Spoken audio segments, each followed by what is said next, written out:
Like we have Oh skills yeah. that you go to school for. Mhm.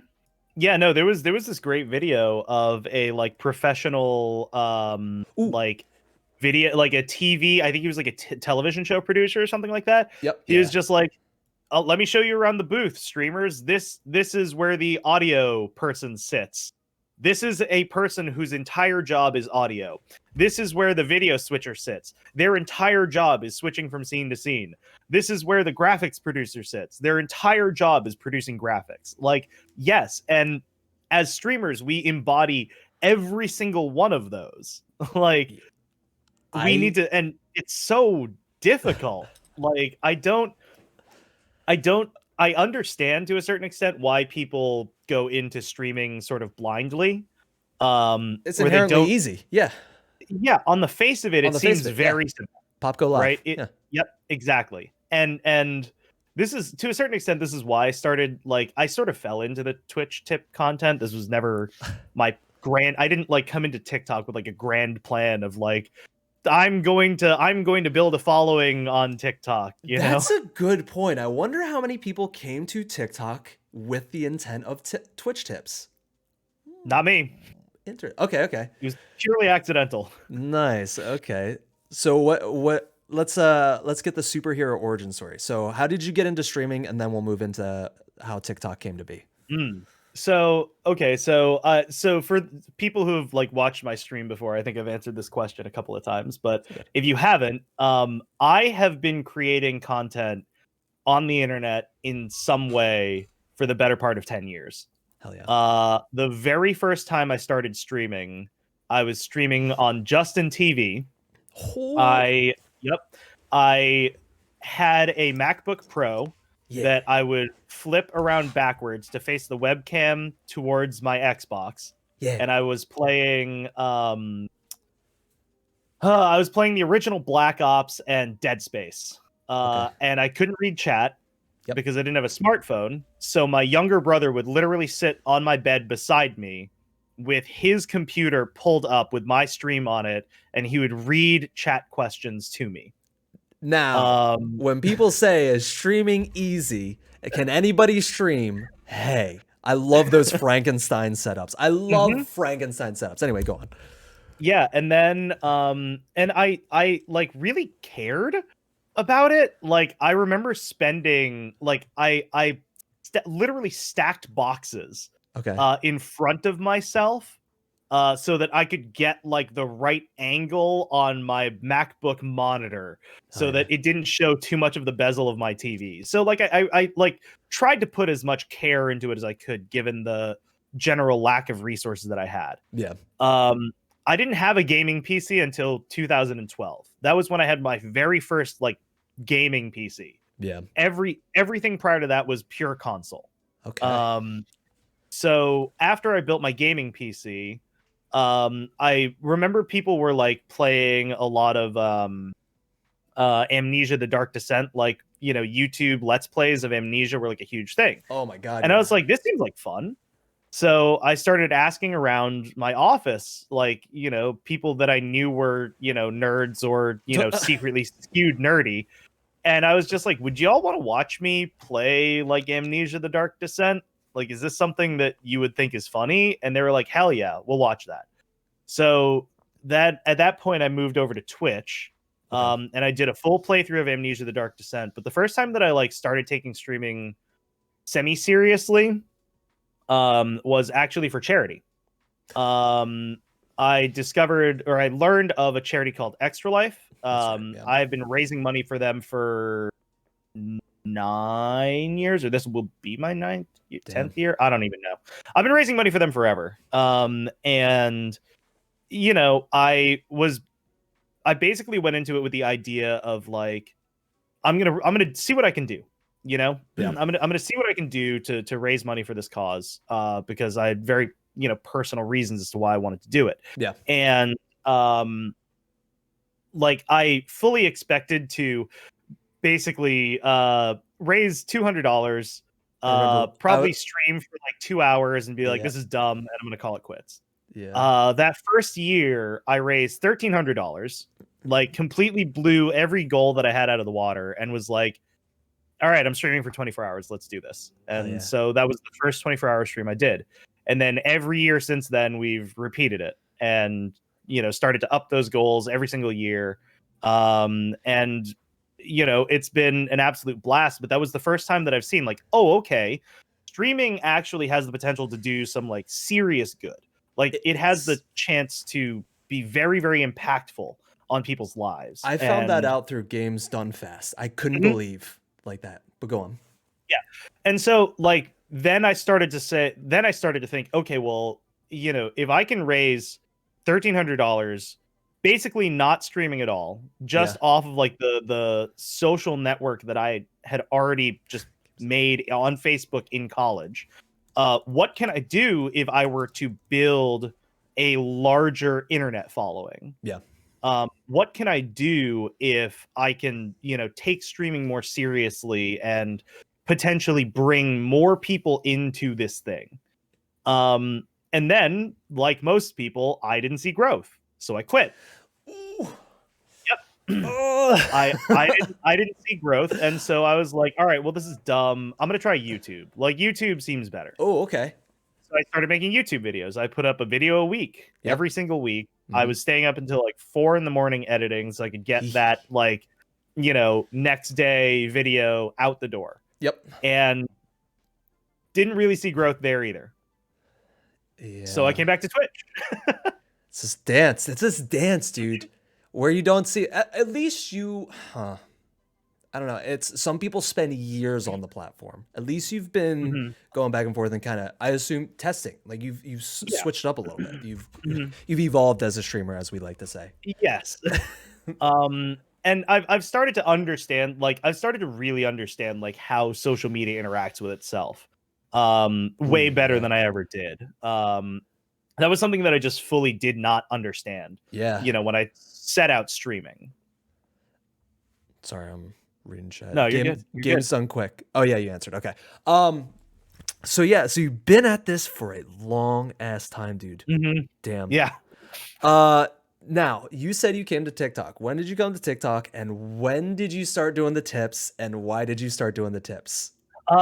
So yeah, we were supposed to talk about that. I completely got lost. You're good. You're good. I'll keep us on track and then completely derail us. So perfect. We're good. I had heard of TikTok, and I actually had like a really negative opinion of TikTok. Oh, so many people do. So many people do. I was hesitant. Yeah. Because I was introduced to the concept of TikTok first when one of my mutuals on Twitter started posting just thread after thread after thread of like cringy TikTok content. Like back when TikTok back when TikTok was nothing but like, people lip syncing and acting. Yeah, musically. Like when it was nothing but that. Yeah. And just weird stuff. So I was like, what the hell is this platform? I'm never going to get on it. Like, this is so dumb. And then one of my friends started like browsing TikTok and started showing me some of the other stuff that was posted to TikTok. And I'm like, okay. Like, all right, this is pretty funny. I don't dislike this. It went through an evolution for sure. It's gone through, because I remember when it was Musically. I followed it since it was Musically, and I said, this is a silly dumb app, and now it is a beast of a platform. So tips, come on, let us hear it. How'd you get the tips? And then I actually started posting TikTok videos originally for a job application. I made like a couple of videos that were like like relatable content, and then I deleted the app again because there were privacy concerns. But then I had a job application that was just like, hey, we need somebody who understands TikTok, film TikTok video for your application. So I was like, all right, fine. So I hopped back on TikTok, filmed this video, and was like, didn't get the job, unfortunate. But Fuck, man. I think, honestly, I think like if I had the credentials that I have now, like I probably would have been a shoo-in, but I got to it too late, as it were. Interesting. Okay. But I filmed those videos and then started browsing the For You page. And then the day that I actually started making Twitch tips content, I actually posted a video to TikTok with the intention of putting it on Twitter. Because it was an easy way to edit videos, because you could just like shoot, let go, shoot, let go, shoot, let go, right? Okay. And it would stitch all of that into a single video. So I had the intention of literally creating this video, posting it to TikTok, and then grabbing it and putting it up on Twitter, because one of my good streamer friends had a really, really bad experience with one of his community members. Okay. He had basically worked like a 12 to 13 hour shift during the day. Okay. Hopped right on stream as soon as he got home, realized he was exhausted, and was like, guys, I got to cut stream short because this is, I can't do this. Like, I'm way too tired. I'm sorry. Like, I hate to do this, but I got to go. Yeah. And he hopped off stream, and one of his viewers DM'd him and was just like, wow, I guess you really care more about, other stuff than us. And I was just like, dude, that's not cool. Hey, we have our own lives. That was a big thing when I got on. Ooh, that is a whole can of worms. Yep. The fact that, okay, and I know, Neo, if you're in here, the fact that we put it's building a community off of the fact that you're always available. It is a very tough balance. And unfortunately, we're also people behind the tips, and that's the other trick with the tips community and whatnot, is the fact that you're still a person. You're just because you have a stream and you build this community, you still have your own life. But go on. So he got off stream. So he got off stream. This person DM'd him. He basically put like a thing up on Twitter that was just like, "Hey, don't be a shitty viewer. Like, this is a really shitty thing to do. Like, I am a human being. I need to be able to get my rest, and et cetera, et cetera, et cetera." And this like really fired me up. So I was like, all right, I'm going to put up a video that talks about Twitch etiquette, because apparently there's some people out there who don't understand the unspoken rules of Twitch etiquette. Yeah. Like, technically don't self-promo is like, sort of an unwritten, like, it's not real. Like, Twitch is never going to ban somebody because they're self-promoing in somebody else's chat. It's something that like people just don't know about. Yeah. Hey, I've had people. Everybody in chat, can you drop your links, please? Yeah, I'll follow you. Follow me, and I'll follow you back. Yeah.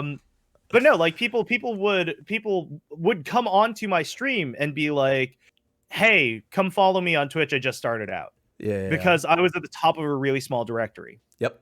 And I always took the time to basically be like, hey, just so you know, like, I'm not going to ban you, but like, you're going to find your ass banned from a lot of people's channels if you do stuff like that. So I'm just going to warn you, because my assumption is you don't know. Not that you're coming in here and being an asshole.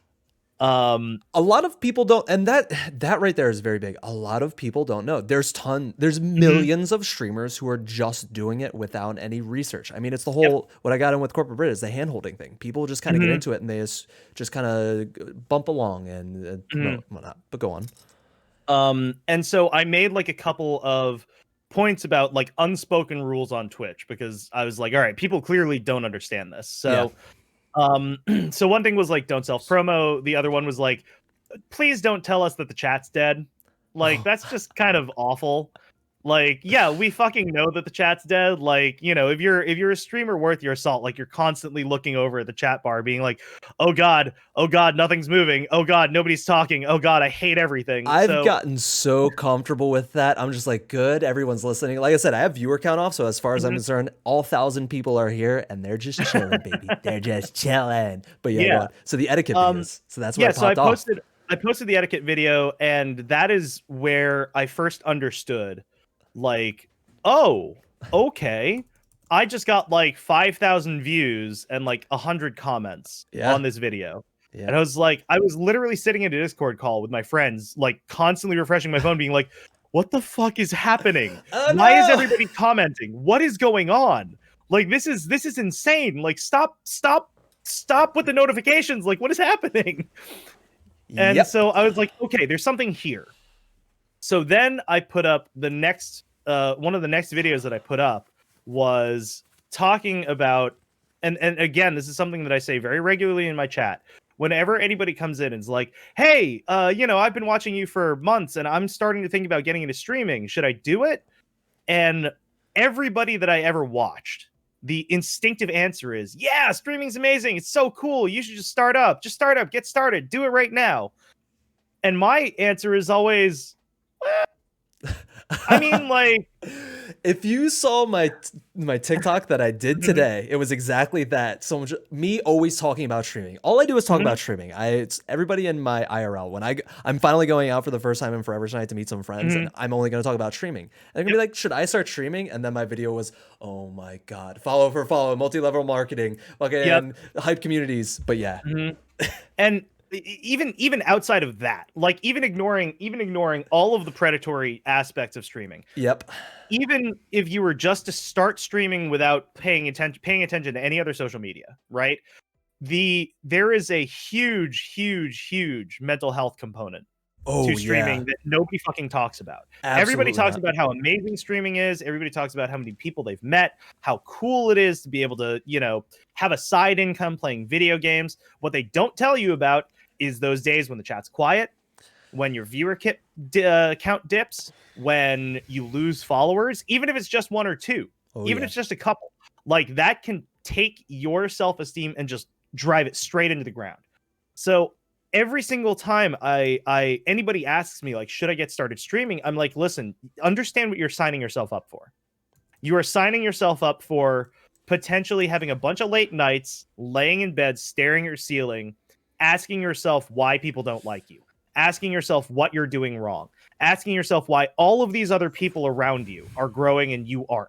And if you can handle that, then get started streaming. If you can't handle that, give it a shot, but don't be afraid to call it quits. Because you're never going to know until you try, right? So I'm not trying to like turn people away from streaming. And like part of my concern when I posted that video is like somebody in the comments would be like, oh, this guy just doesn't want the competition. He just doesn't want people to like stream against him, whatever. Gatekeeping streaming. Yeah. And it's like that's exactly the opposite of what I'm trying to do. Like I'm just trying to make sure that like when you go into streaming for the first time that you understand it's not all going to be amazing. It's not all going to be sunshine and rainbows. There are going to be some really, really tough emotions that you are going to have to face and are going to have to be okay with, knowing that it's going to come back again in some way, shape, or form. It's, oh my god. You saying that, by the way, I legit have the goosey bumps. I have the silly goosebumps right now because that's so fucking spot on. Now, within that, yes, start streaming if you want to. My streamer tip, if you will, which we'll get to your go-to streamer tip because that's oh fuck, I forgot to ask Corporate Brit, if you're still in the chat, what's your streamer tip? I forgot. I always do that for everybody now. I forgot to do that. I'll have to come back on before we end. Is make friends. That's my streamer tip. Just make this social. If I stop streaming for whatever reason, I have so many people I can actually, when I start playing games, which by the way, you guys, hey, Nubbins and I came in third place the other night playing Call of Duty. So, oh yeah.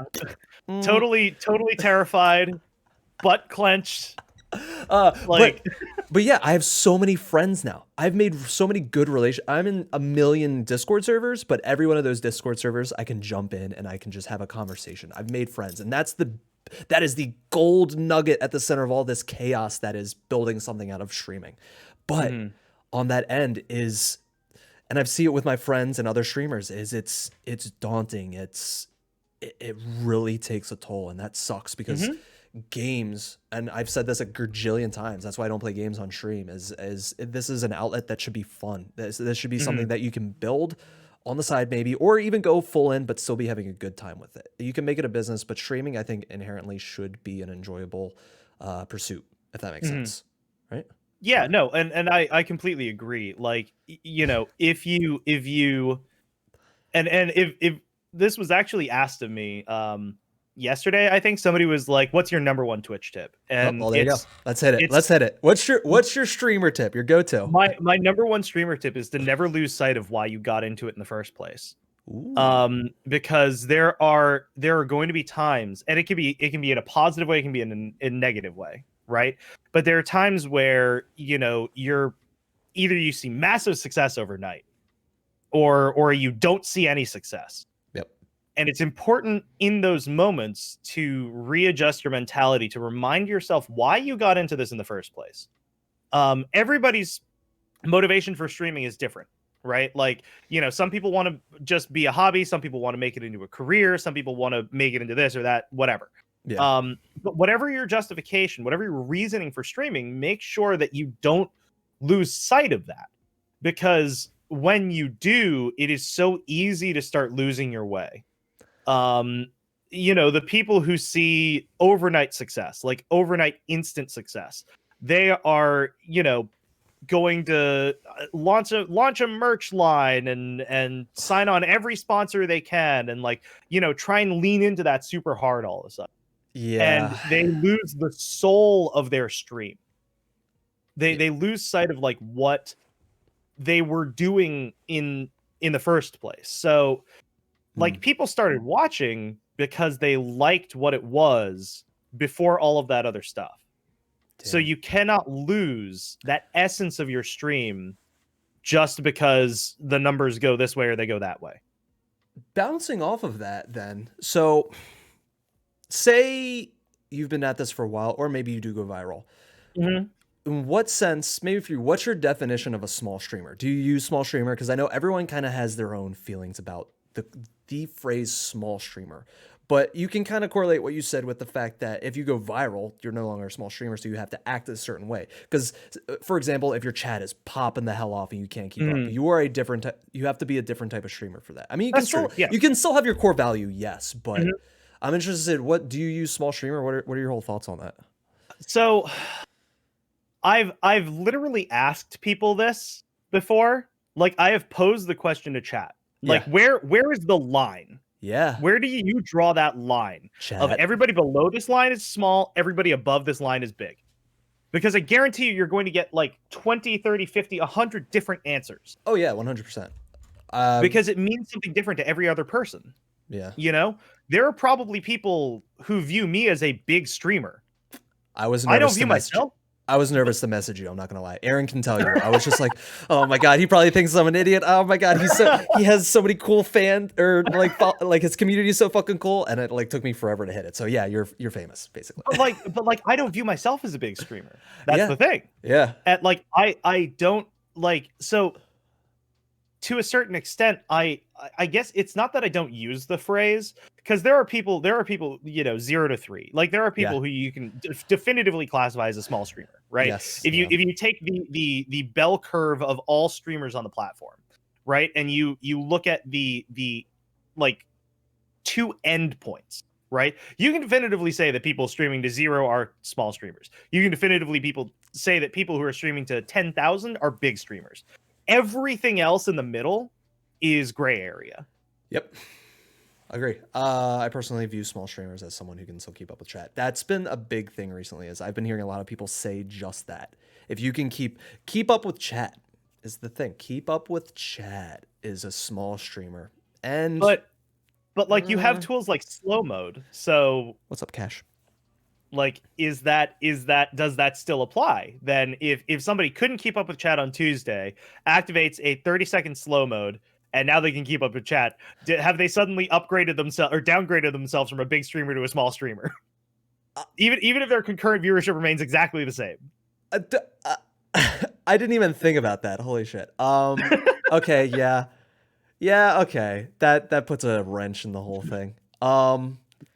Yeah, it is a gray area, to be honest. I still consider myself a small streamer. I guess big streamer.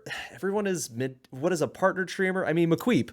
I think you said in your chat that you still consider yourself a small streamer. You're partnered, and he averages 100 something. So it's and that's what I love about streaming too, is these gray areas. That's when I came into Twitch Talk, and with the tips, a lot of the tips had these gray. Always be talking is a very particular one, because yes.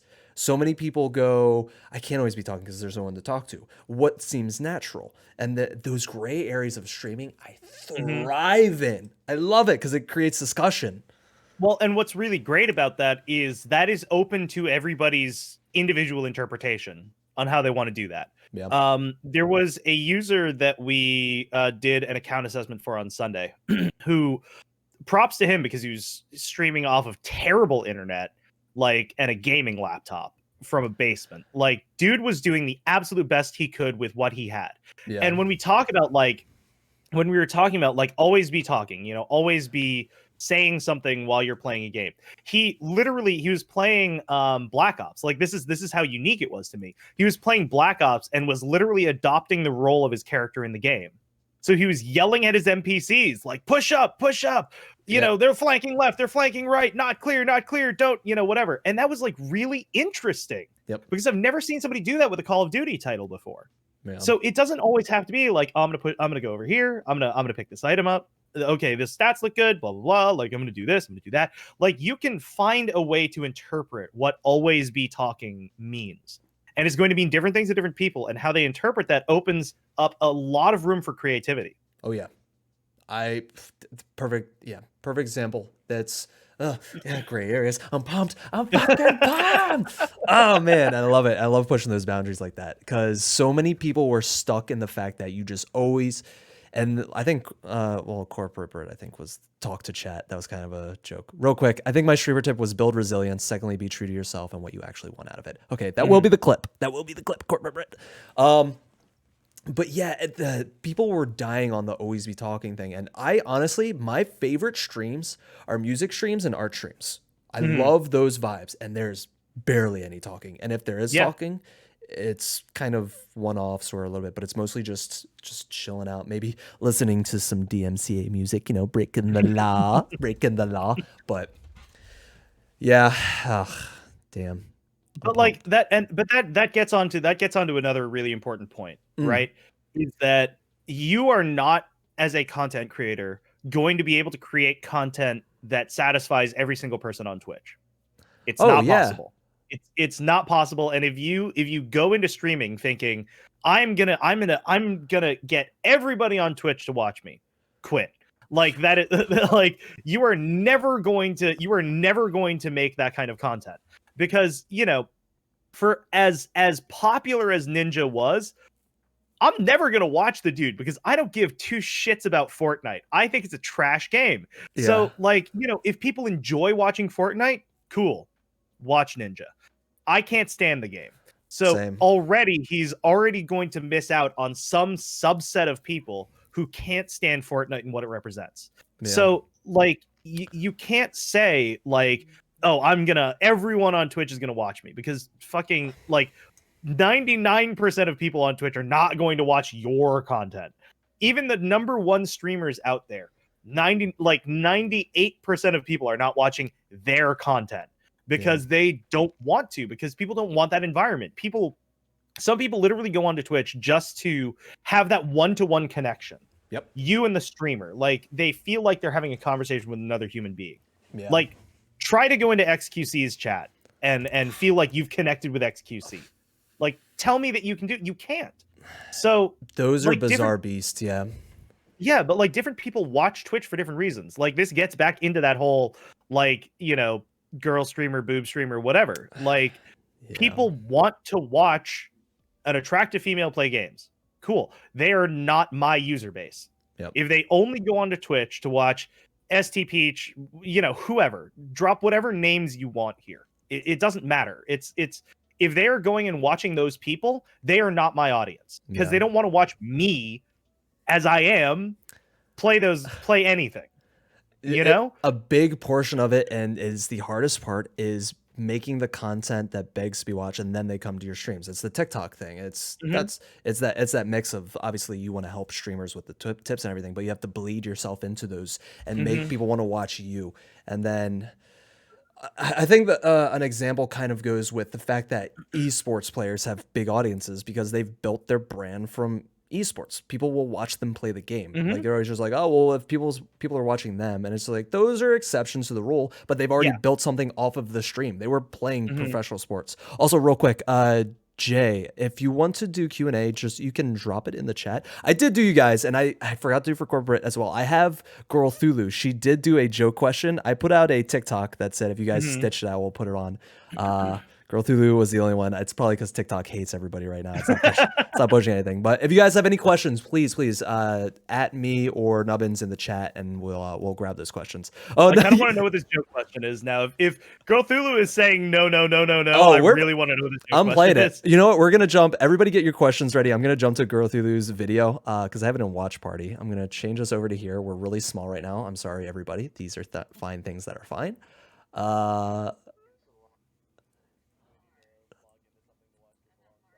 No, hold on.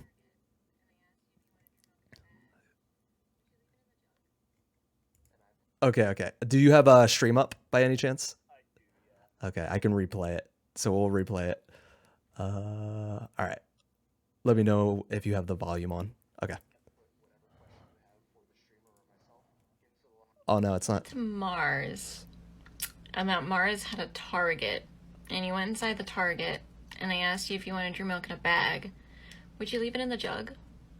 And I put whatever question If you have you for went the to streamer. Target or went to Mars and went to a Target Uh-huh. and you put, oh man, even I messed it up. Girl Thulu, put it in the chat. I need to figure that this was a new experiment. I was still figuring it out, which by the way, Girl Thulu, thank you so much for doing it.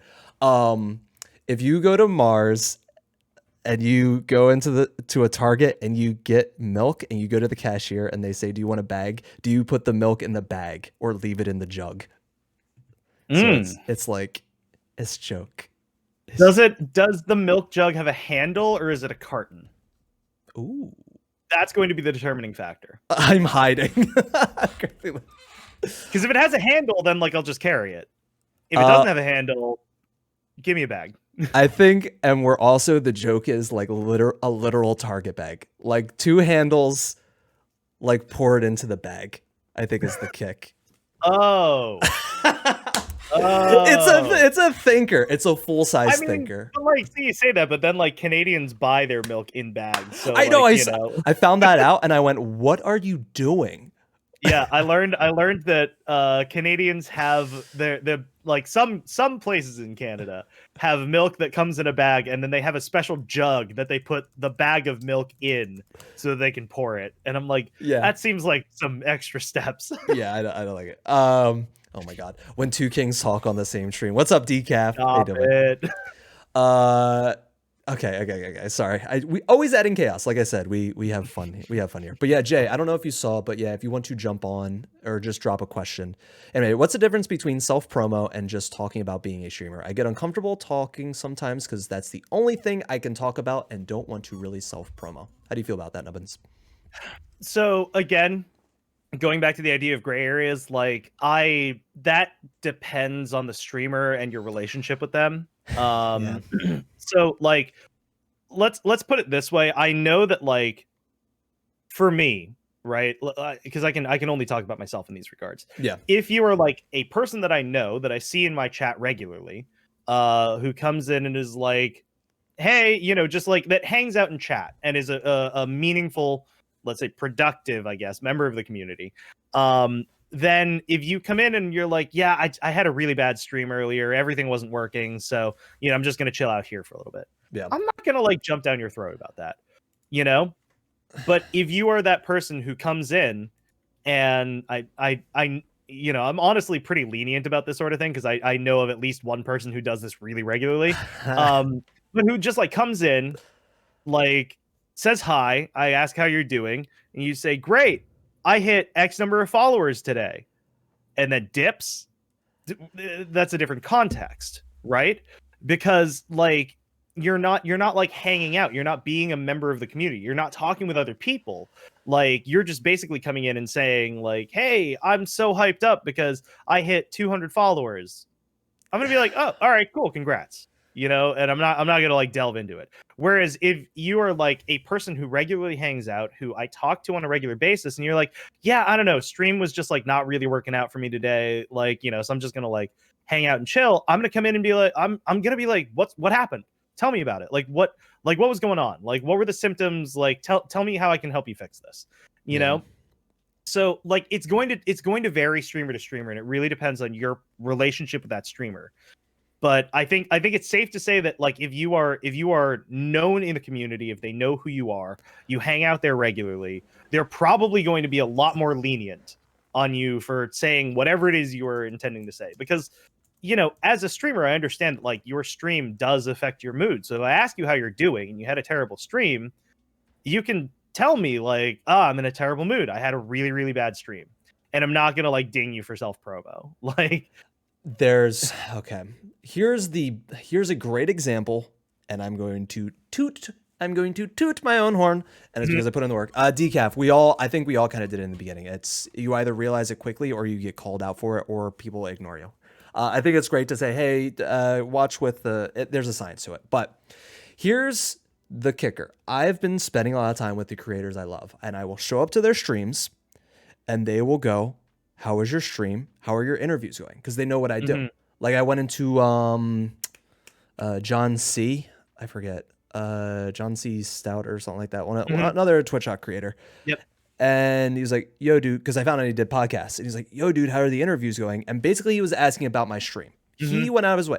It's very tricky, especially if you want to promote yourself in any sort of way. You go, how do I do it? It's confusing. Like you said, people just get into streaming. They're not aware of what it truly takes to promote yourself. So you go, oh, maybe I'll just ease this in here. But it's as literally as simple as letting people know who you are, like full base. Like, my name's Jordan. My name's Anime Daddy. I love your content. I'm going to interact with it because I truly do enjoy it. And then through osmosis, you will find out that I stream. And for a lot of people, I guess it's just an impatient thing. It might be an attention. It might be once again, I sound like the Joker. It might be a societal thing. We live in a society where people are just like, they want this immediate promotion or this idea that people know. And yeah, what I've learned is just be relevant. Like I said, once again, if you're not following me on Twitter and interacting with me on Twitter, I've been hitting it off there. But it's because I'm interacting with people I enjoy, and then it just comes naturally. They'll ask you how stream is. And as far as the raid thing, I know that raid came up. That's fine. You're always gonna ask how a stream went if somebody raids you, right? Yeah, always. I pretty much always, like, if somebody raids me, I'll always ask, how was your stream? What were you playing? How did it go? Like, tell me about it, because I want to know, like I want to know how those things went, because again, like, it's making connections with people, right? Yeah. It's not just like, hey, thanks for the raid. Anyways, we're going to do this thing now. All right. See ya. Like, yeah, like, so when I ask those questions, I always genuinely want to know, like, what were you doing? Tell me about it. Cause like, if I find out about something cool and new that people are doing, I'm like, oh shit, like I should check that person's stream out and see like what that's all about. I've never heard of this game before, Ooh, here's the thing.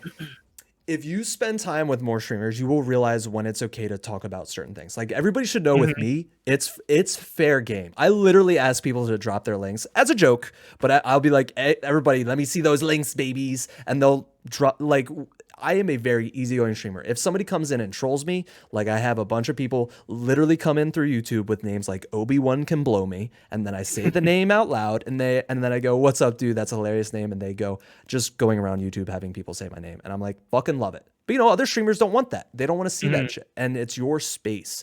But I think you should spend time with other creators if that's what you truly want to do, and you'll be able to feel out what is okay to talk about. Am I wrong in saying that? I feel like that's no. I think you're 100% right, and like it all gets back to that social aspect of social media, right? Yeah. So many people lose out on the social part of social media, and it's not just likes. Like I said, it's giving your 2 cents. It's literally a stupid Gary V quote. Like, I interact with the people I enjoy, and I truly put in. I'm not just like, like they'll notice me. Yep. And like I had somebody come in and ask me like, hey, I'm plateauing, I'm really close to getting affiliate, how can I grow my stream better? Like, I've been making TikTok videos, I've been trying to do this, like, what are some other things that I can work on? Yep. And I told him straight up, like, dude, if you're like, and I know this like God, I know that this can easily come off as like that, grow with us Discord type thing. But I'm like, listen, if you hang out in Discord, and you're chatting with people in Discord, and you make those connections with people in Discord, and they see in the sidebar that so-and-so is now live, the chance that they click on your link because they've talked with you, they know who you are, they've made that connection with you, and then they see you're streaming, and you're like, oh, okay, I see this person, I've talked with them, I like chatting with them, I'm gonna go see what their stream is all about. Yep. They're much more likely to like come and interact with you. It doesn't have to be my Discord, like, they just happen to be in my Discord. Like, it can be anybody's Discord, but if you're an active member of a community and they see that, hey, you're streaming at this time, they're more likely to go in and be like, oh, what's this? What's going on in here? Let me see what's happening. Yep. That's how I operate in my own Discord. People who chat with me regularly, whenever I see them in the now live section, I'll click on that and be like, all right, what's going on? Let's see what's happening here. That's Ooh, okay. Real quick, real quick. I think it's also a motive thing. People motives. I want to make sure I didn't. I stitched a real question. Girl Thulu. Okay, we'll jump back in a sec and see your your real stitch. We'll see what it is. Self promos, also cosplay. Even though you think you know someone as well, sometimes you don't know. So because you got timed out, unfortunately, that's the nature of the beast. Also, I mean, come on, yeah. When people say, "All right, I'm about to go stream," I go, "Okay, dude, whatever." But once again, easygoing. I can be serious sometimes. Self promo in Discords is always this big battle. Me personally, I have a self promo, and I wouldn't say I have the most active Discord, but to me, self promo is anyone in my Discord, you're letting me know. If you think anyone else is coming to that self promo section, and maybe there are, I don't know what people do, but you're just letting me know that you're going live. What do you think about self promos in Discords? Just the whole beast of it. So I think that it is, because I have one as well.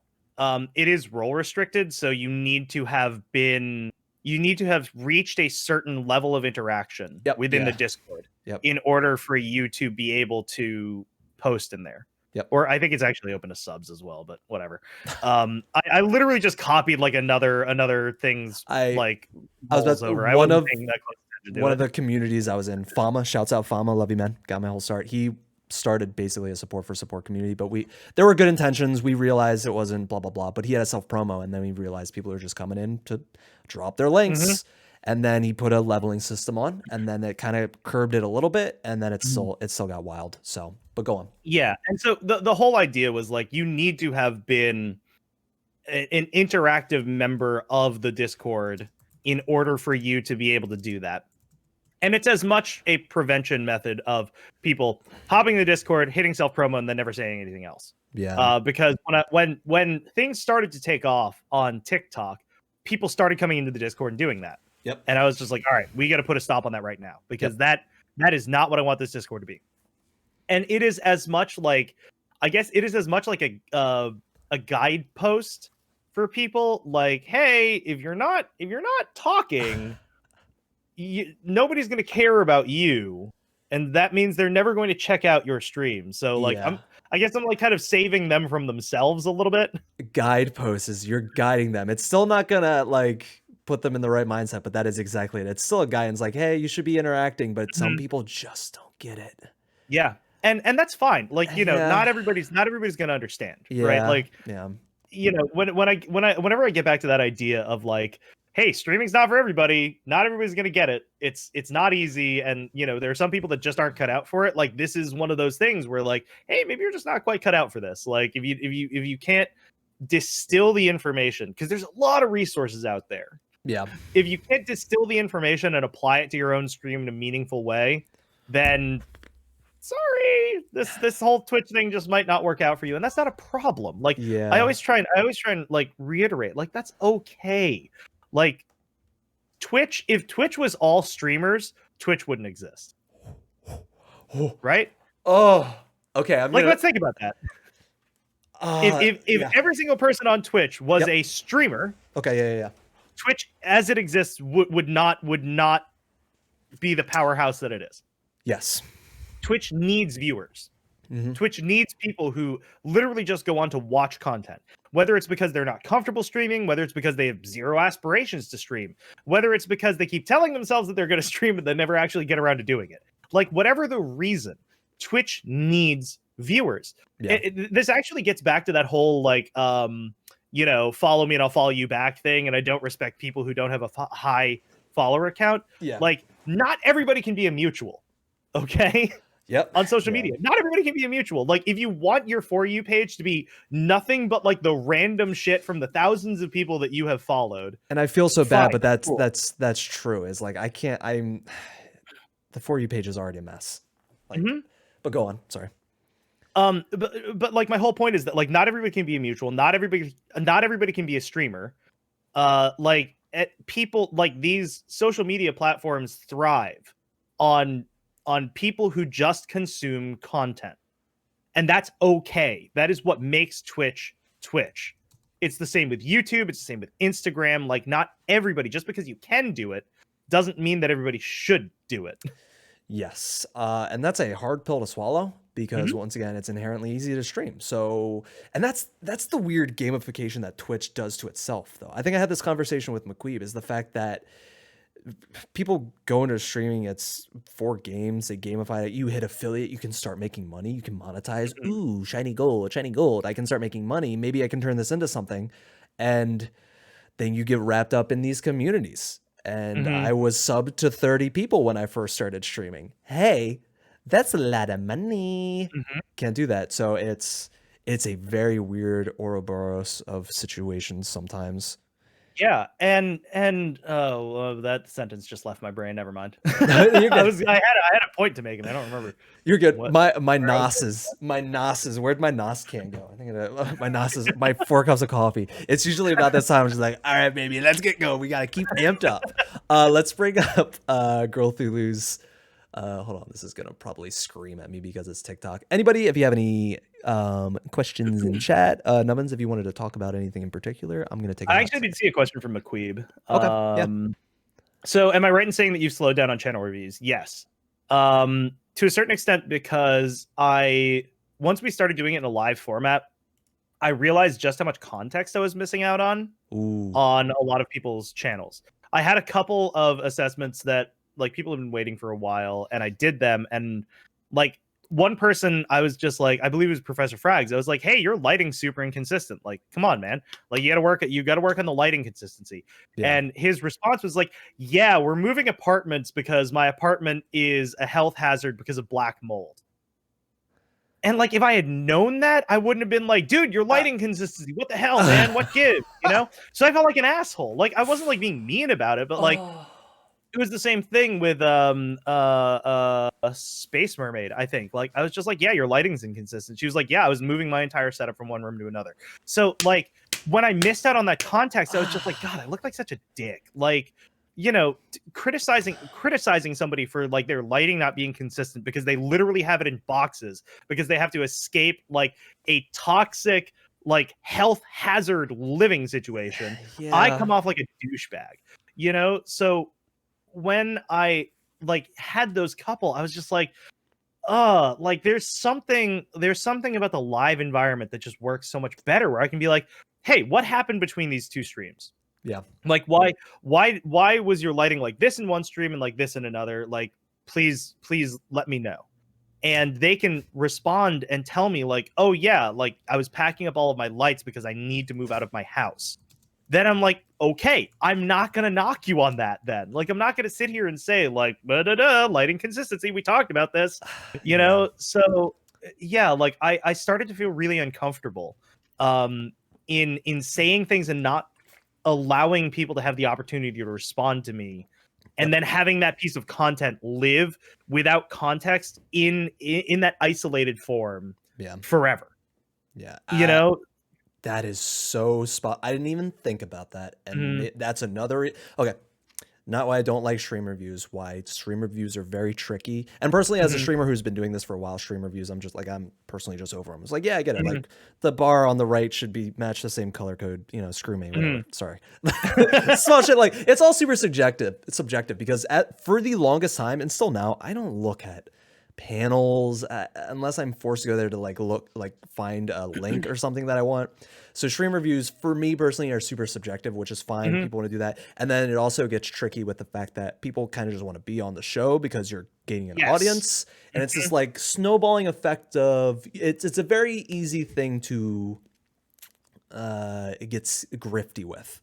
Like it takes a science to twist it into your content and whatnot. But the live stuff is perfect. I think keep doing them. I will never tell anyone to stop making content. I just will not watch it. I won't watch it. No, that's fine. And like, you know, I think when I initially started doing like the stream assessments, my whole goal with that was for me to basically point out, you know, hey, this person's not doing this thing quite correctly. And for other streamers at that size or any streamers really to like, you talk about like the sidebar. That's one of those things that like, you know, I called a ton of people out on, like, you know, but it in my mind though, right, it speaks to a level of attention to detail that is super important. Which if that sidebar doesn't match, then chances are your text alignment is off. Chances are your chat box like spills into the margins. Chances are you haven't paid attention to these other things, right? So like my calling out the sidebar is not just like a, hey, these things should match because I say they should match. They should match because it's aesthetically pleasing, because when it doesn't match, it is super noticeable. It is like it's super noticeable. As soon as you see it, you can't unsee it. You know what I'm saying? Like, as a guy with OCD and whatnot, like, I do notice those things. So I'm completely in agreement. Just in the grand scheme of things, what I've talked, like, the things that I truly look at in streaming is the streamer. It's so it's funny. It's just funny, which, like, I can appreciate that level of detail. And when people go into that, like, clearly if you look at my page, I try and make everything match. Like, oh no, should we do a stream review right now? If you want. No, I've never had my. Oh, actually, that's a fucking lie. I did stream coaching when I very first started. Yeah, I remember you saying that. I did the Ashney Christ thing. I did one of her off Zinigami. I don't know if you've ever heard of. Yep. Yeah, I know Zinigami. He came on and he did the thing, and everything he said was fucking spot on. I do not regret doing it. It's just shit I should have already known, and I just needed to take a step back. But I did kind of do a channel review. He mostly stuck on. That's actually who I learned Twitter from, was Zinigami. He was like, "This is how you should be tweeting, or how you should be treating Twitter," and that was very important to me. So I'm very, once again, I don't regret doing it. It's just stream coaching is a whole thing. But do you want to? I have Girl Thulu's question lined up. Real quick need to run and feed my dog for like a split second. Sure. Listen, don't worry. I'll take over. You got it. Do you want to do you want to do my stream review? Get everybody ready for my stream review? Oh, I mean, I was literally just going to take questions from chat. But, do that. No, do that. I'll be right back. Yeah, go for it. All right, you've got me. Maybe you can start adding that content back to TikTok. Yeah, but the problem is that cutting it down, so each one of those reviews, like, we try and keep them to like 10 minutes. And even then we'll go like 20, 25 minutes on a single person's channel. And trying to cut all of that down to a single minute, it, like, again, does like a disservice to like the actual discussion that's going on. So it's not like even then I still would feel a little bit iffy about that content, you know? Talk about what border? But Queen, what border? border? Really quick. Yeah, I literally just had to put food in the bowl and then. Oh, all right. Yeah. He's like right there. And listen, what's wrong with my border? I already got rid of half of it. Like, it used to be full around. I don't know, man. Why is nobody? Hey, McQueeb, why didn't you say this earlier, dude? Anyway. But yeah, so I would still feel equally uncomfortable like repurposing that content, because again, it's difficult enough for me just filming a single solitary Twitch tips video, because most of those go for like a minute and a half, a minute 45. And then I need to figure out like, okay, where can I cut these things down? So a lot of stuff ends up on the cutting room floor out of my videos. And like I did a video on spoon theory a while back. This is like more on the mental health side of things. Yeah. And somebody was like, you should have brought up that this was initially, like for people with chronic pain. And I was like, I had that. I had to cut it because it was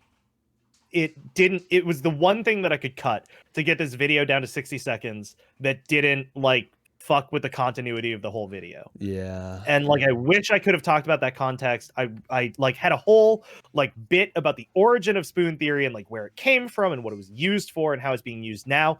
And that entire half of the video had to get cut, because I don't know about you, but I despise the people that are like for part 2, like no, fuck that.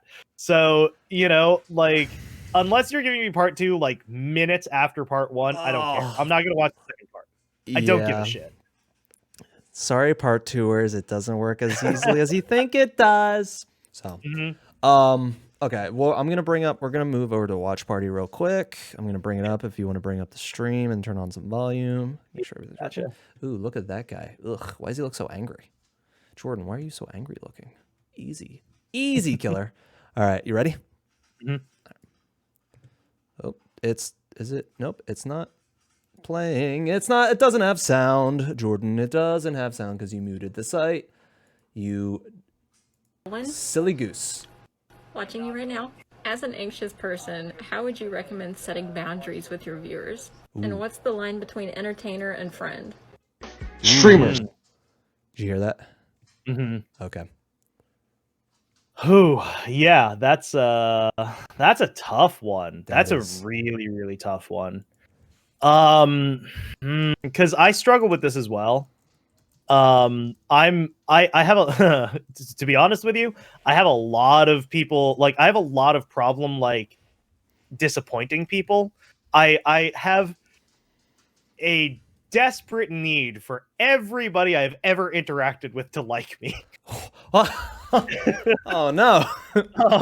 I mean, like within limits. Like, Yeah, you yeah, know, yeah. I don't No, give a fuck what Damage X thinks about me. Like, you know, I could give two shits about that guy, but like, fucking you know, like, but fuck like, that bitch. Luke, where are you? Fuck that bitch. That's our theme song for that shit. Anyway, go on.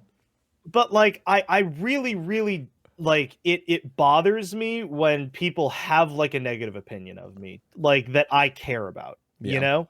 And so I will like always like bend over backwards to like try and make everybody that I can happy. My suggestion would be to have one of your mods handle it, because your moderators and you, like, remember, your moderators and you, like, you are a team, you know? So like you should be able to tell your mod anything. They should be able to tell you anything, right? That's Yeah. the kind of relationship that you should have with your mods, Yeah. right? And so, and I always tell everybody to have that one mod on your channel that one understands that and this is key. They need to understand what you want out of your stream and how they can help enforce that. And two, be willing to go out and just punch people in the mouth, figuratively, not literally. Like I put up that video, right? That was just like, Yeah. you know, oh, like the mod punching the person out because I thought it was funny. Yep, But like Donnie and mod. but like having that mod that is willing, like when you're like, I don't, can we? And they're just like, dude, shut the fuck up. I will ban you if you keep doing this. Stop talking. Like having that mod that is basically willing to step in and be the bad cop. Yeah. Frees you up to not have to be that person. And that is like such a great, like, thank God they're a moderator, because like I would have struggled with that. Yeah. You know? It's easy to say I don't care what you think. It's harder to say I don't care why you think that. Oof. Real devil's, what if you don't have a mod? If you don't have a moderator, then I have would to play that part. Like, you have to play that part. And honestly, it's super uncomfortable. It sucks. But like being that person you just have to draw that line in the sand. Or alternately find a person who will mod for you like that. Yeah. If I could run my stream, I mean, Aaron's here. Aaron, I assume you're still here. You don't have to be here. I've had a million mods at this point, I think, because I just modded a bunch of my friends. But this might be controversial. Eureka, what's up?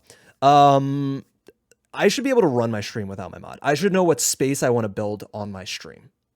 Now, I'm not saying you should have mods. I'm not saying mods aren't super important, but I should be, me personally, this is how I feel. It goes along with how everything should be tough. Maybe I'm a masochist. Oh my God.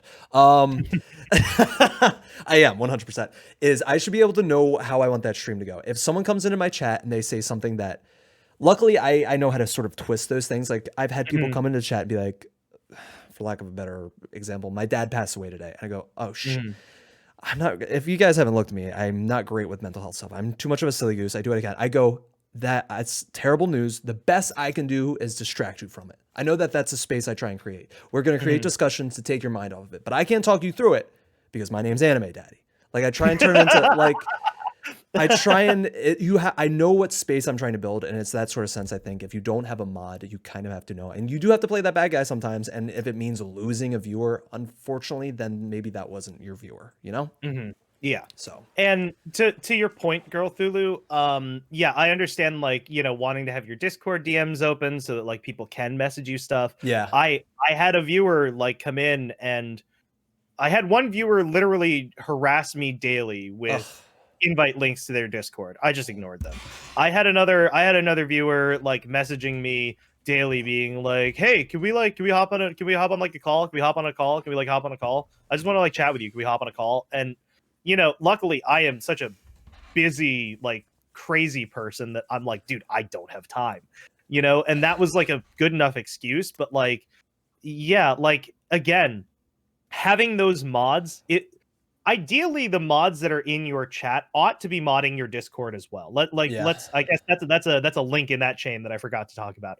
But like if you can entrust them with your stream, you almost certainly can entrust them with your Discord. Like I believe every single one of my Twitch moderators is a Discord mod. And so their jurisdiction does not just apply to on stream. It applies to off stream in the Discord as well. So like, again, it's one moderation team across the entire community, not just on Twitch versus on Discord. Yeah. And again, if you have that moderator who's willing to go out and be the bad cop, then, let them handle it. Just be like, hey, this person's harassing me, and have them DM that person and be like, dude, cut it out. Like, I know what you're doing. We talk. All of us talk together, cut it out. And again, that lifts that burden of having to be that person off of you. I've got a whole thing. This is a whole can of worms. Ooh, baby. Ooh, baby. Dude, this conversation is so fucking, I am pumped. I got my NOS. My NOS is pumping through my body. I am Paul Walker, rest in peace. I love you. Here's the thing. Okay. Girl through Lou. I've had conversations with people where the trick is making yourself available to an extent, because I know creators, I'm not going to name drop, who reach out to other bigger creators because they want help. They want their opinions on things, because you give this idea that you are available. It's a very tricky, like I would assume that I come off very available because I respond to everything. I respond to every comment. I comment on other people's stuff. So if someone DMs me, I feel I put the responsibility on myself as well that I should respond. You create those teams. Sometimes I can feel a bit weird depending on what your community looks like. So if you have a team of mods that take care of stuff for you, it's just like, who's this person? You can get people thinking, who's this guy with this weird team? It's just some streamer that has this team. There's a lot of people looking at you in a certain way. And obviously my big thing is those are the shoes they choose to wear. Thank you, Toskamiri, for that example. Is you're looking at it through those lenses is how it actually says. But we like to say those are the shoes you're wearing. But it's a balance, because you don't want to be so available that these people are just coming at you. Like those Discord links, dude. Hey, that's just like dropping your link in the chat. What? I will join your Discord on my own fruition. If you guys want to come in and bounce out of my Discord all the time, that is no problem. But the idea that I would be sending my Discord link to people, what's that going to do? I'm just going to get empty follow for follow situation. That's I guess that's the same thing. But for me, it's a very interesting balance that I haven't found yet. And maybe I should be more, not closed off, but if you come off as super available, you're just going to have those people, and you kind of have to, like everybody said in the chat, like you said, you either have to have somebody who you can kind of delegate is the word, or do it yourself. You have to be firm, but be like, hey, listen, I'm busy. I still have everything outside of this. I have a full-time job. This isn't my 100%. And even if it was, I still need time for myself. So, woo! Sorry, that was a rant. But like drawing those boundaries, and it's only going to get harder. That's the thing. It's only going to get harder. Yeah. The bigger your stream gets. Yeah. Right. The bigger your stream gets, the harder that's going to be. And so, if you can have those systems in place now, then you can save yourself a lot of headache down the road. Right. Yep. So, there's nothing wrong with. Hell, you could even put it in your rules. Like, listen, I don't game with, people that I don't know offline. Yeah. Like, that's something that you can put in there. Like, there are ways that you could deal with it. I know that it feels standoffish, it feels bad, it feels awkward, it feels cringe, but like, if you don't have those lines drawn now, then later on down the road, you're going to say no to somebody. They're going to say something to somebody else. That somebody's going to be like, yo, what the fuck? Like, you said you did this thing for me like 3 years ago when we were here, like not knowing that the stream has progressed significantly since then, you know? So yeah, like having in the rules, like, hey, you know, you can DM me, but I don't play games with people I don't know, or, you know, I only game with community members on community game night or what have you. But like, you know, there are ways around it. It's not fun. I don't like dealing with that.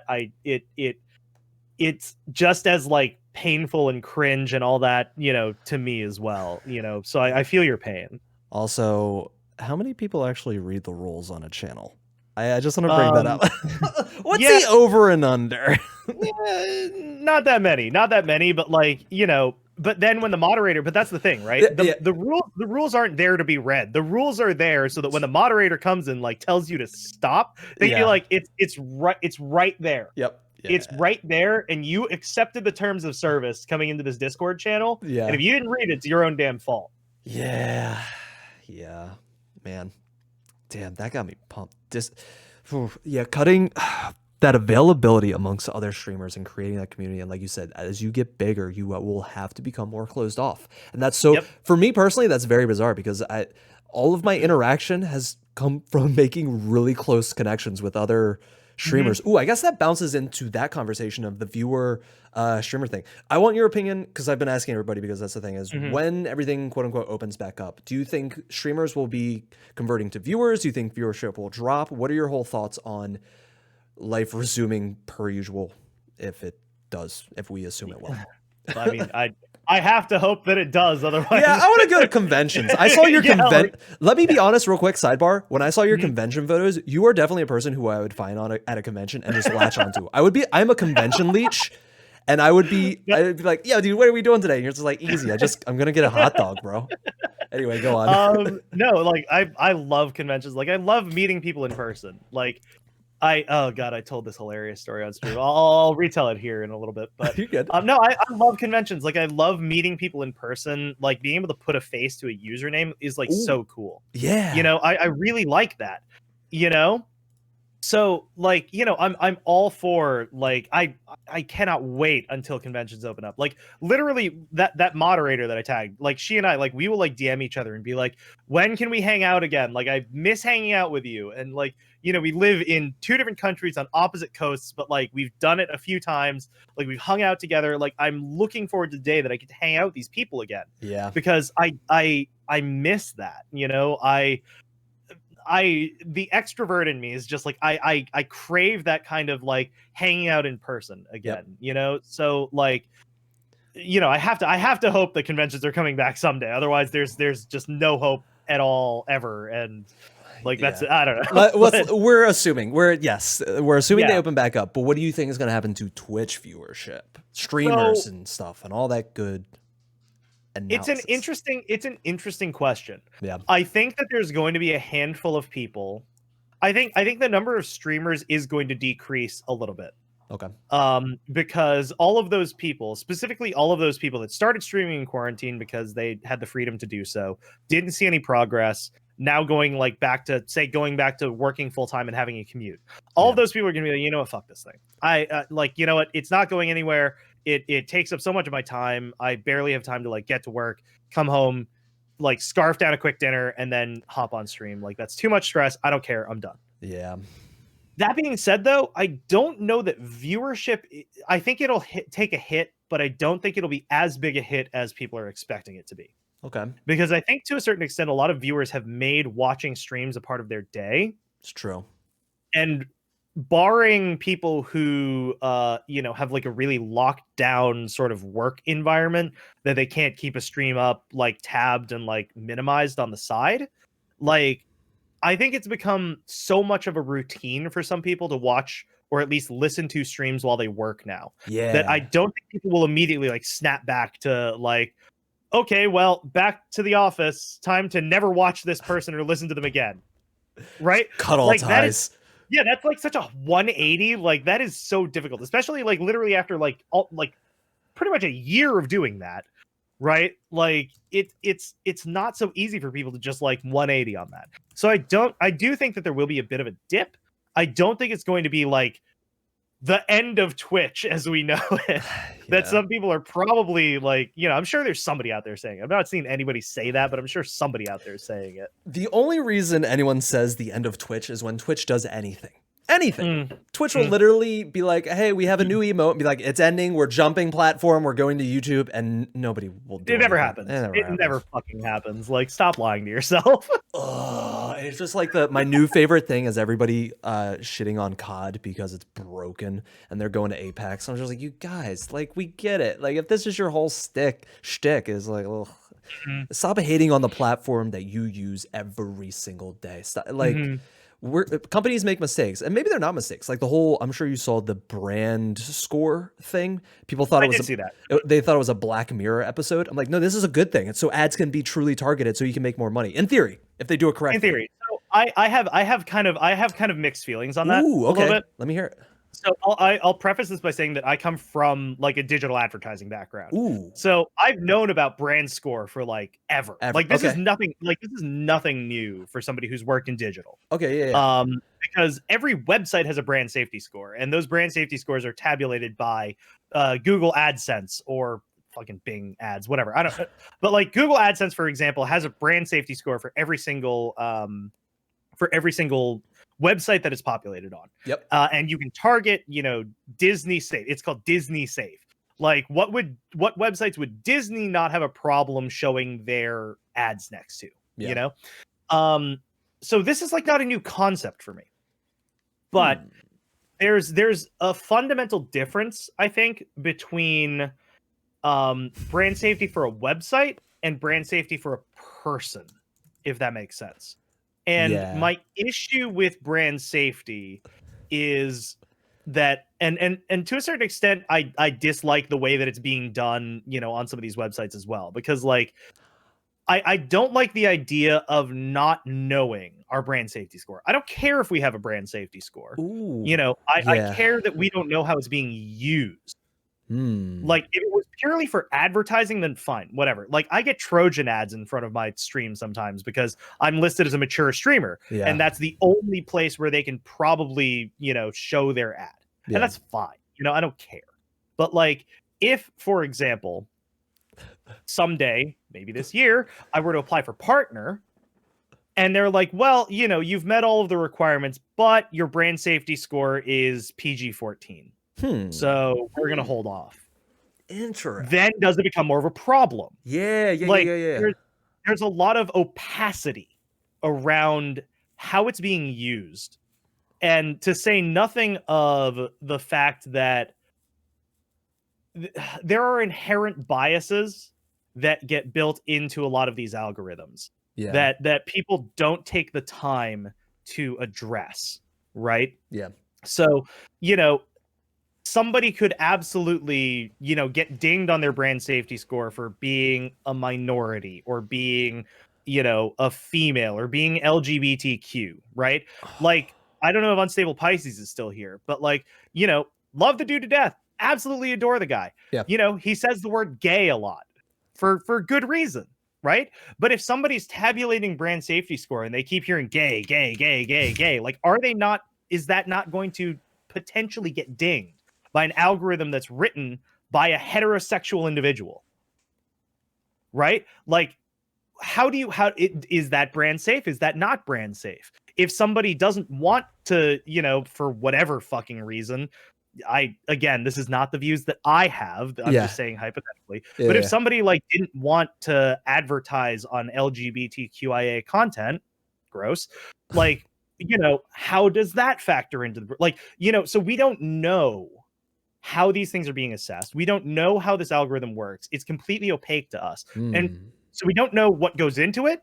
We don't know what comes out of it. We only know that it exists. You see what I'm saying? Yeah. So there's a huge problem, I think, with us not being able to see both ends of this process. Like if they were to come out tomorrow and say, hey, these are all of the things, like these are the breakdowns of your brand safety score. Okay, like you said, fuck this many times. You said ass this many times. You said shit this many times, and that's going to dock you X number of points from your whatever. and this is how it's being used. Okay. Like, this is what you qualify for. This is how it will affect, Yeah. you know, your time on Twitch. Cool. I don't care. You know, that still doesn't get into like the inherent biases that go into these sorts of algorithms. Yeah. But at least we can see something. We can see what's going on, and we can do something about that. Do other platforms, such like Google and YouTube, do they show those metrics unlike Twitch, or are they still kind of?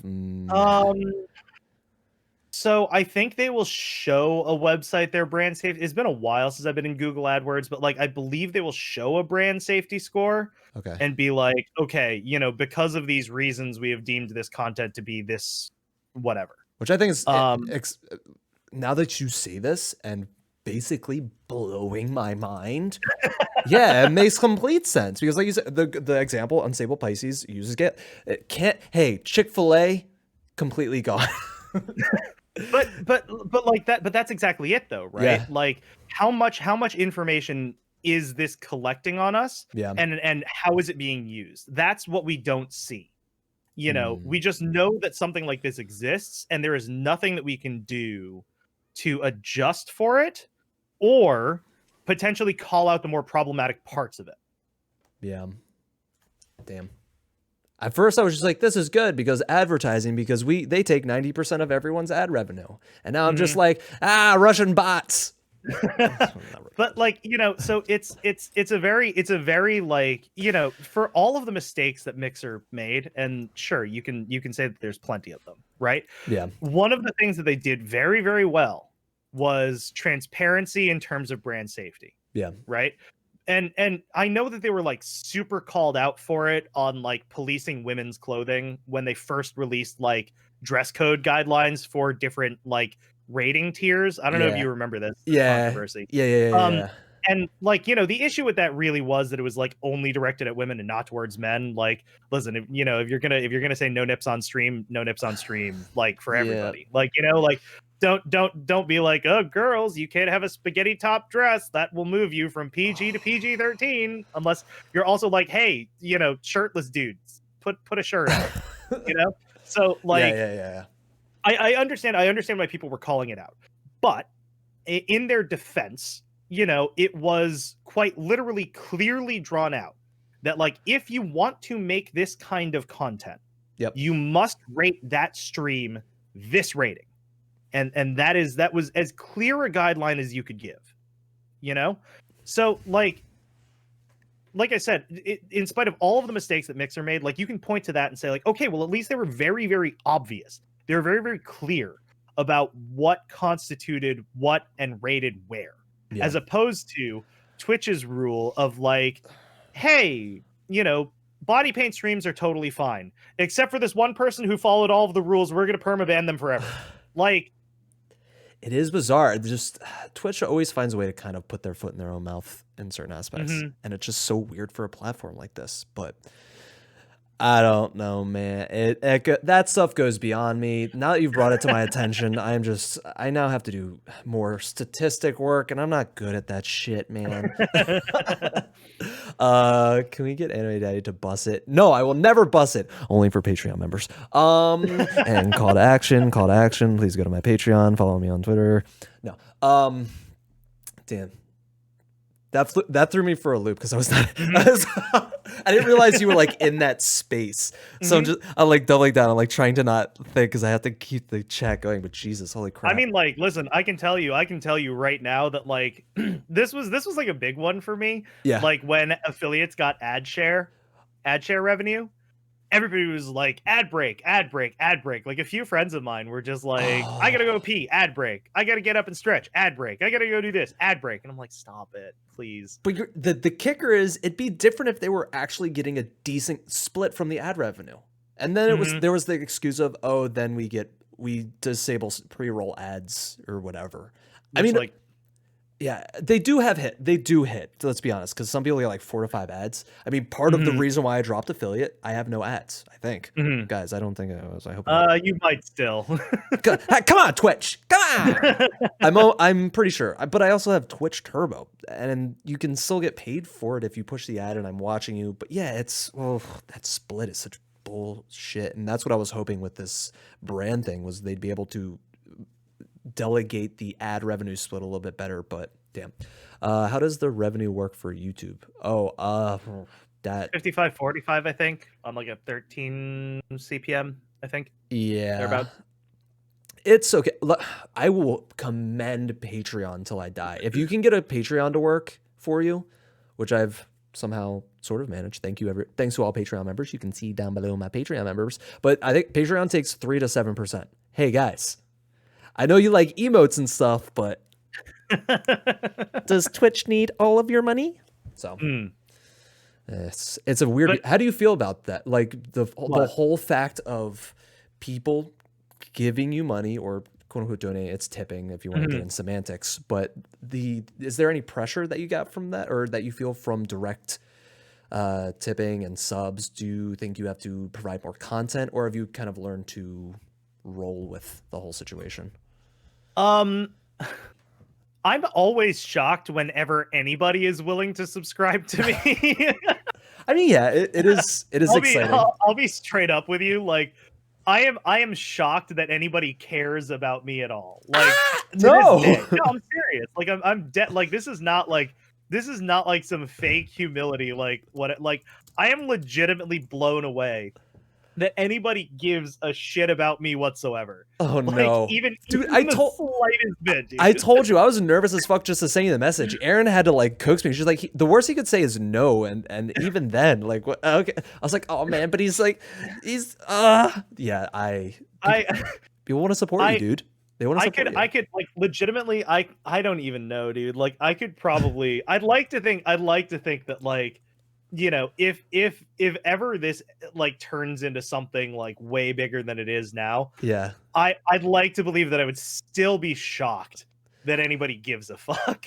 I think that's a good way to look at it. There are people that you can kind of tell build this up. Like I have a weird thing with streamers who, and this is just subjective. I don't actually knock it. When people get super emotional, like that's me because I'm a husk of a human being. When people start to, also real quick, Kermit the Frog here. There you go. I did Kermit air. Damn, nobody clipped that. Oops, and they're gonna clip it because he said it. So. Yep. When people start to break down on stream, and I'm not saying you can't do this, I'm not saying it's any sort of way, it's how you, to me, I feel this weird disconnect. I can't imagine. I get excited. I always say maybe I'm not going to get excited but when someone signs up for the Patreon, I get this, oh my God, this is exciting. I get amped up.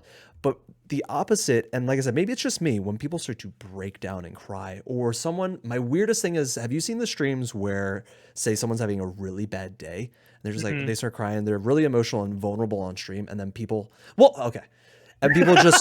just start, I am one of those streamers, and then people just start donating money, and what it looks like donating money to make you feel better. Like that's, yeah, I understand that. And, I get a weird feeling. I am very aware of that. Yeah. As somebody who, what was it, last Wednesday? Andy B was there, I think. Was it last Wednesday? Like I had a bad day. Yeah. You know, I came into it and I was just like, I'm having a bad day today, guys. Like, you know, I'm still here.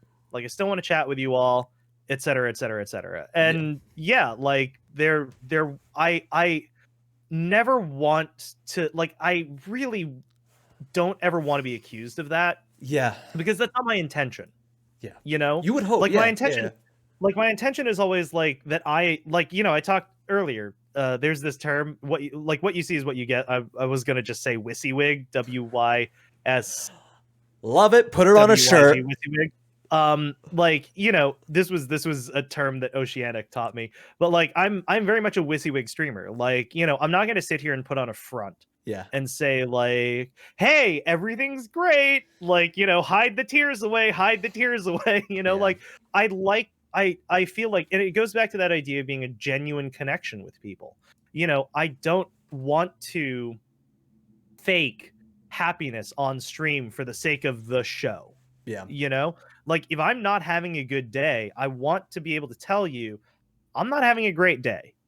I never ever do that with the intention of like, I'm having a bad day, pay me money to make me feel better, you know? like, but it usually comes from a place of like, my content's not doing as well.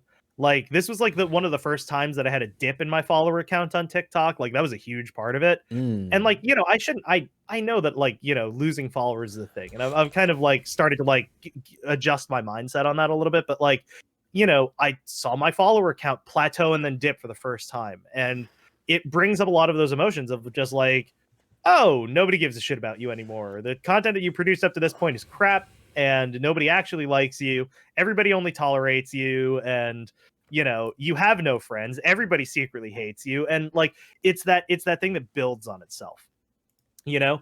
And these are those times that I always warn streamers about, like, where they're talking about getting into streaming. I'm like, there's gonna be those days. Yep. And you know, so I came on to stream and I was like, listen, you know, I've kind of had, you know, kind of a rough couple of days.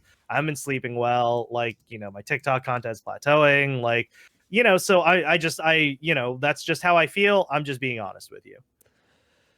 I never ever want to be accused of like, hey, you're just saying that so people will donate to you. And I'm like very, very aware of it. And I'm very aware of like how it could be perceived.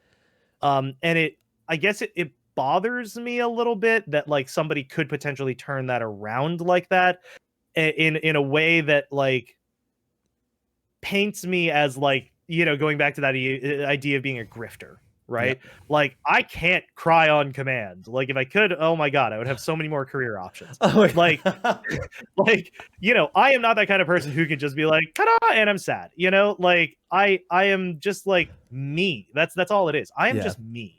In everything that I do. That's what I try to be, yeah. And so like I don't like people who fake pity for results. I don't like that, because again, it's disingenuous. You know, it's disingenuous. Yeah. But unfortunately, for every single one of those disingenuous people, they then cast shade on all of the people who genuinely are overcome with emotion in that moment. And I think that's where I get the blurred lines, unfortunately. And I'll be very clear, I don't like crying on stream. I get super congested. I am an ugly crier. There is no like solemn solitary tear. Like, I am like like, you know, like Andy B saw it. Like, I don't like crying on stream. Like, let's be very clear about that. But you know, sometimes it happens, and no, that's totally fine. You have to be okay with that too. You know, you're being like fully yourself, so it's totally fine. But that's where that muddiness is. You can't. And actually, to jump off that is another reason why I wanted to take affiliate away, is make it just that much like to make it as genuine as possible. For whatever reason, if somebody thought people are coming in here and just donating money for whatever reason, money can muddy things, unfortunately, even though I'm trying to build something from this in a financial aspect. But yeah, that's another small reason why I took affiliate away, because everybody always asks me. So. Yeah, money is like a really, really interesting and difficult topic to talk about. Ooh, yeah. Right? Yeah. Like I've brought this up like a couple of times. It is a touchy fucking subject, because like I'd like to believe that there's an understanding for people who put a lot of time and resources and effort into their stream, that they are taking it seriously and would like to someday be able to try and make a living doing this thing, right? There's this understanding.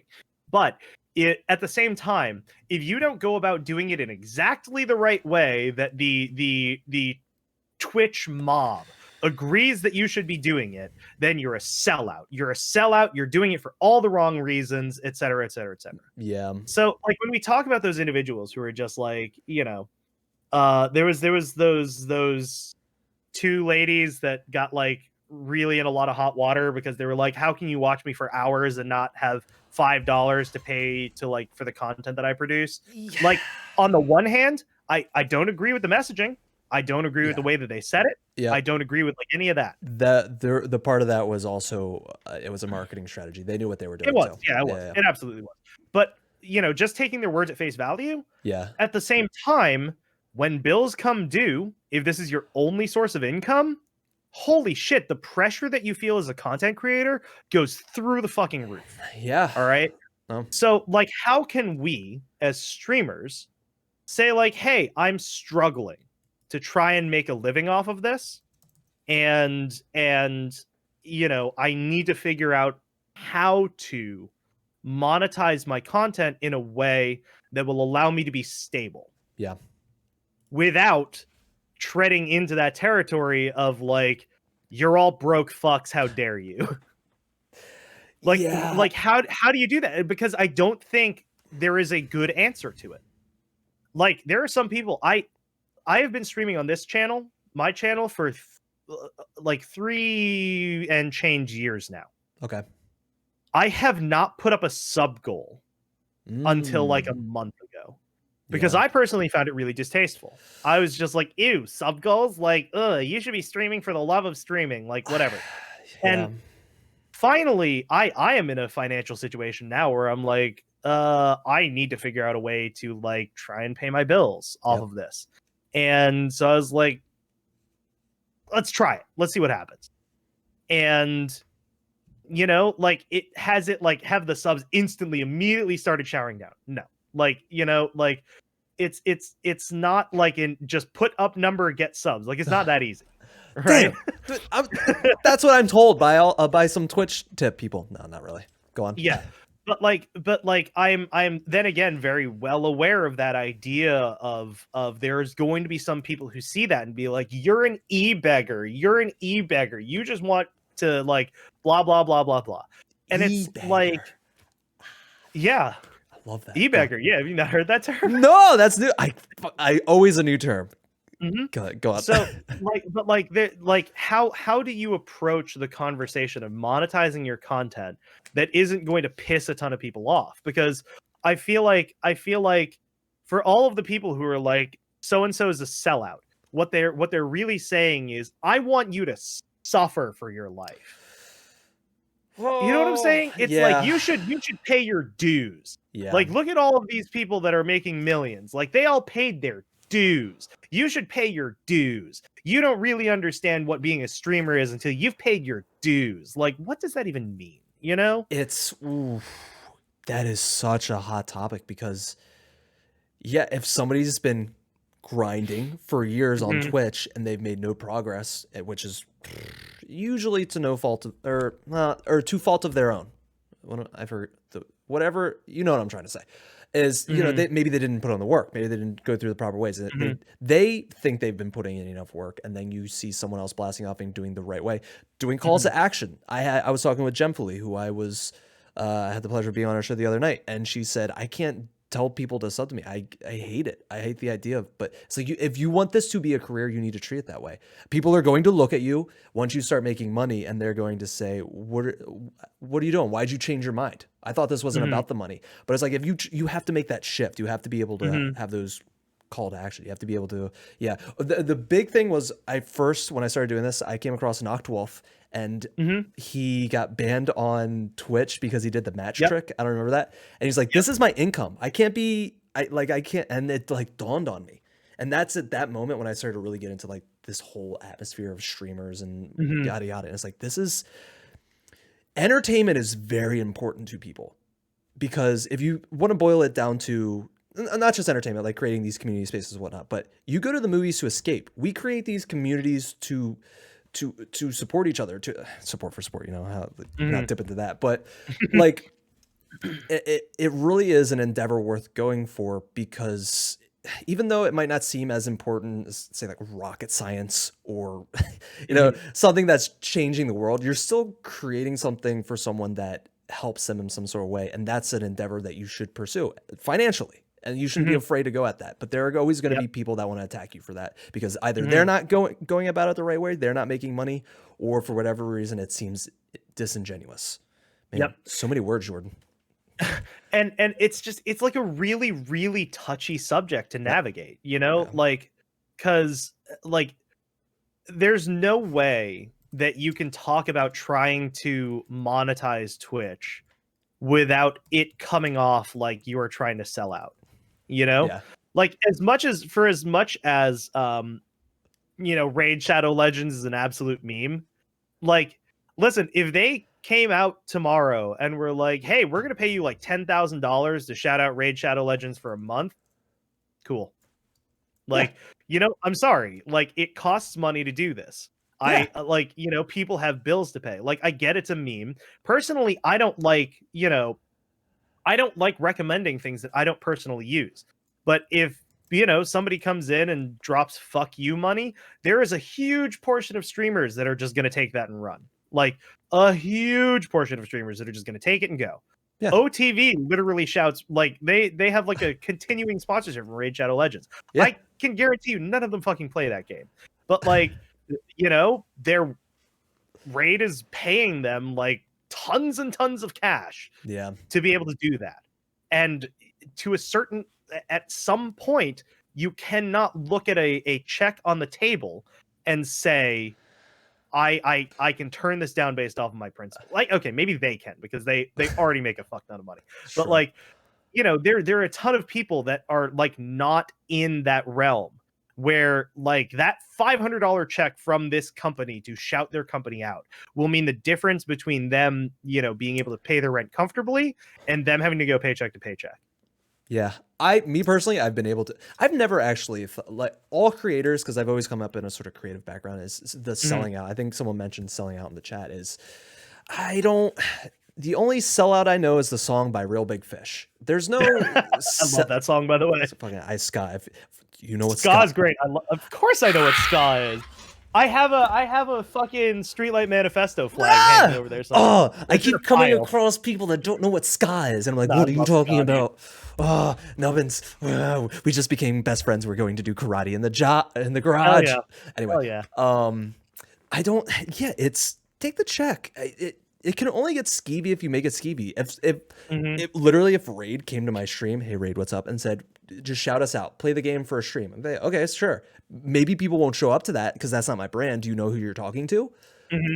But if they're going to pay me 100%, I'm going to turn that into and I think it also is the fact that you have to turn that into your own content. It's like when you read an ad for like a comedian podcast, because I watch a ton of comedian podcasts, they make the ad their own. Like the ad company knows who it goes with that, the branding score and stuff. Like they assumingly know who they're giving the ad to, and they're going to read it like them. And that's the beauty of not selling out, because it's still you're just pushing a product that hopefully you either know because there are bad companies out there. Yeah. Whether it aligns with you or not. I mean, like 4Hims. I'm a balding dude. Of course I'll do 4Hims. Like that's kind of in my vein. Or if I do mental health, like it all, you can twist it.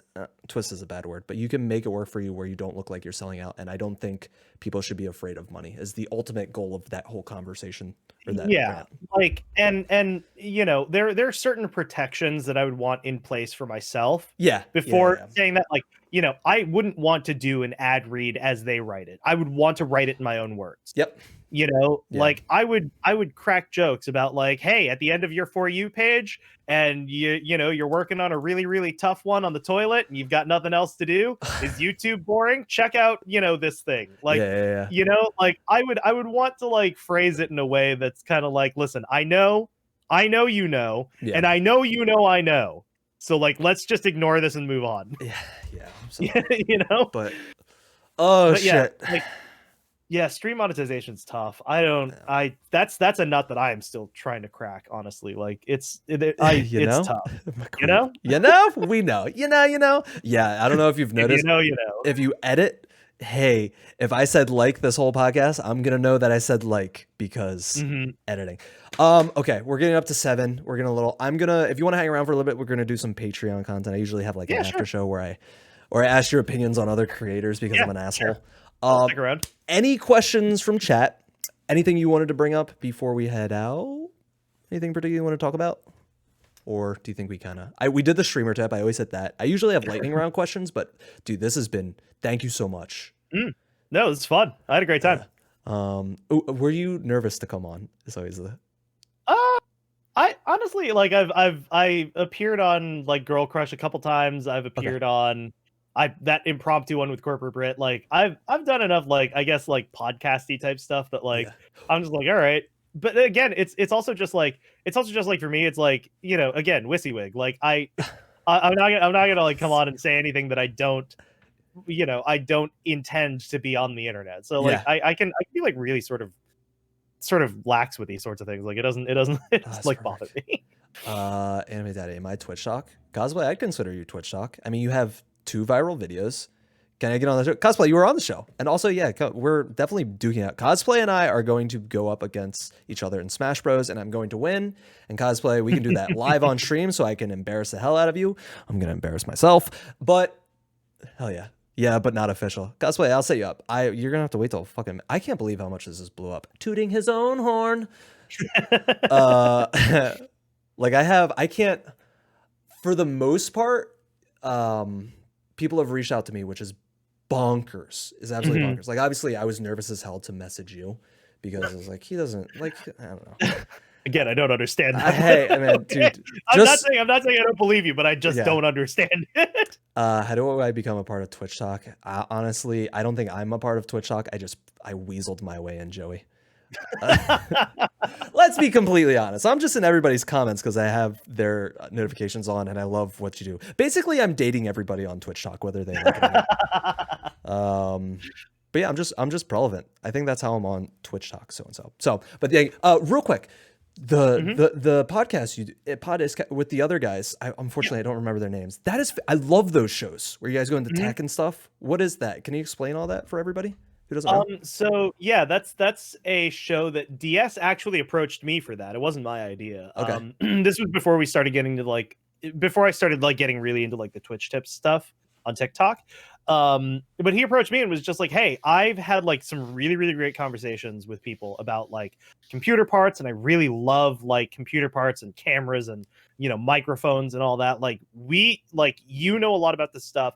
I know a lot about this stuff. Like we should just do like a Q&A stream where people can just like ask us questions about this stuff. And it's since sort of evolved into this like Twitch tips streamer assessment thing.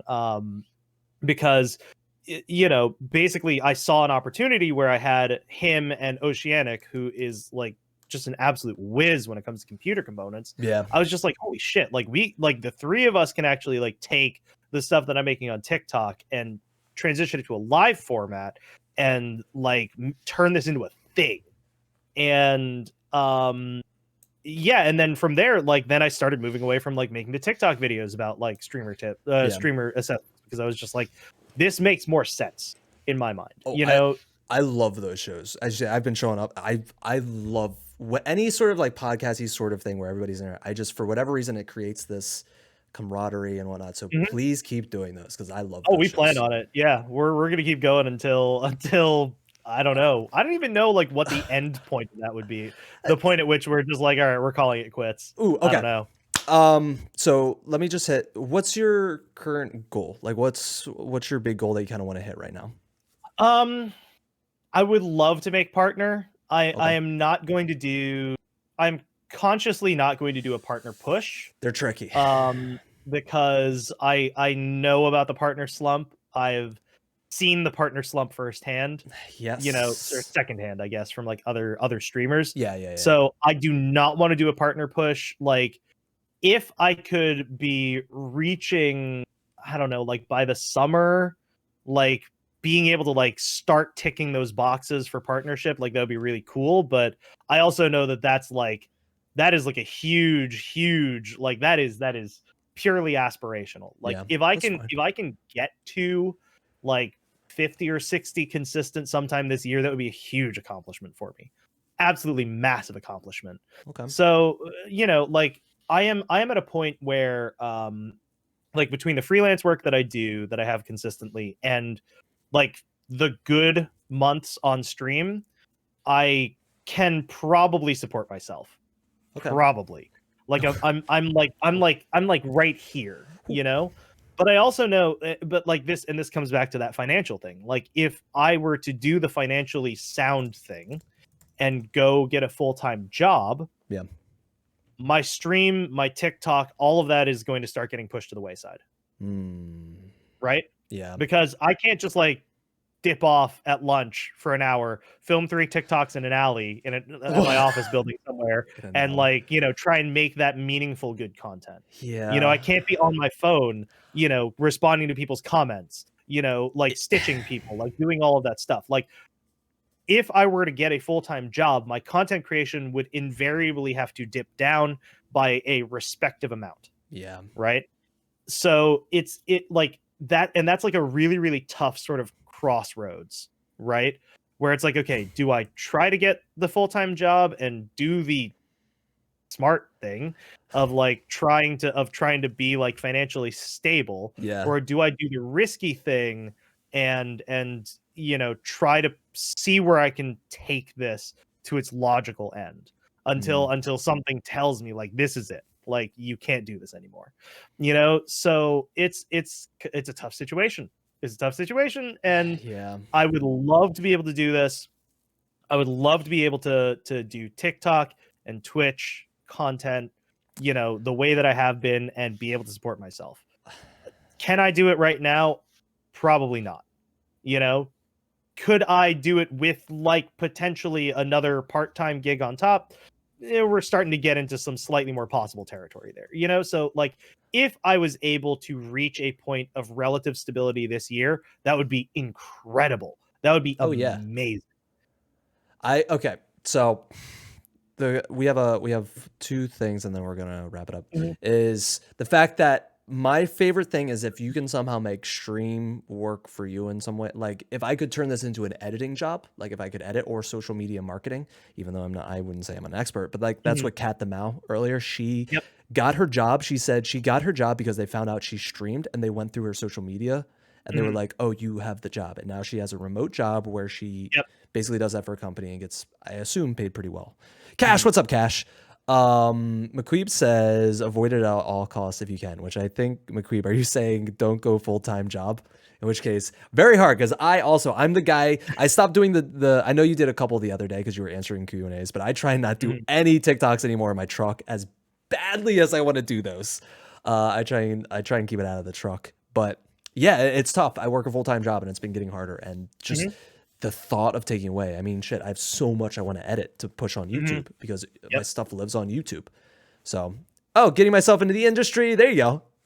What's up, Kat? Talking about you. That, like, I always assume everybody's in the chat. Mobile game developer. Ooh, Kat, I do legitimately want to talk about how that whole process went, because I'd love to talk about it. Anyway, so real quick question: variety or consistency from Cirque? Either, but understand the implications of which way you go. Yeah. So understand, like, because you can theoretically do either.